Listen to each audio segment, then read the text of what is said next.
Bonjour,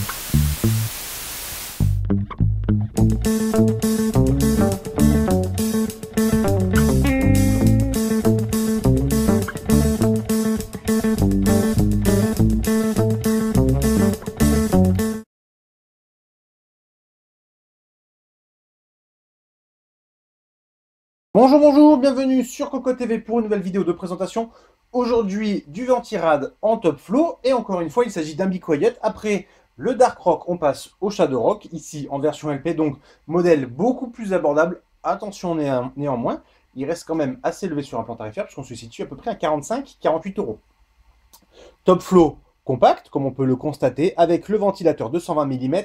Il fait à peu près 74-75 mm de hauteur, ce qui devrait lui permettre de rentrer dans pas mal de boîtiers, même si chez certaines marques, c'est conseillé d'avoir du 68 mm. Au niveau de la finition, comme d'habitude avec Be Quiet, il n'y a rien à redire, mais alors absolument rien.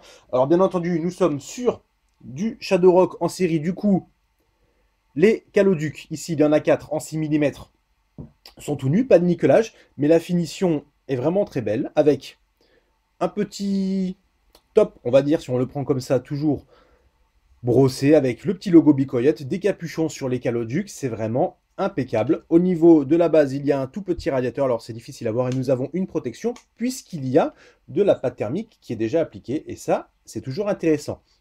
Ventilateur 220 mm, on le connaît, c'est un Pure Wings 2 à 1500 tours par minute. C'est un ventilateur que nous apprécions beaucoup, malgré sa vitesse élevée, si on peut dire ainsi, de 1500 tours par minute. Il se montre relativement silencieux et performant, donc c'est un ensemble qui va parfaitement bien.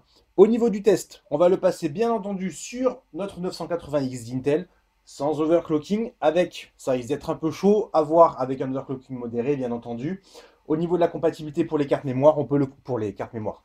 Pardon, pour les cartes mères, on peut le constater, nous avons la base qui est largement excentrée. Donc sur une carte avec le socket proche du PCI Express, ça devrait passer sans aucun problème. On ne peut plus faire notre petit test sur la Asus avec le socket vers le haut et les tâches d'alimentation verticale, puisque la carte n'est plus à la ferme en ce moment. On jettera un œil le plus rapidement possible. Au niveau du prix, donc on a dit 48 euros. C'est cher, c'est pas cher, puisque sur du top flow, c'est quand même souvent beaucoup plus élevé que sur un simple tour par rapport à la construction qui demande plus de travail. Au niveau des performances, eh bien, on s'en occupe le plus rapidement possible. En attendant, on vous souhaite une bonne journée.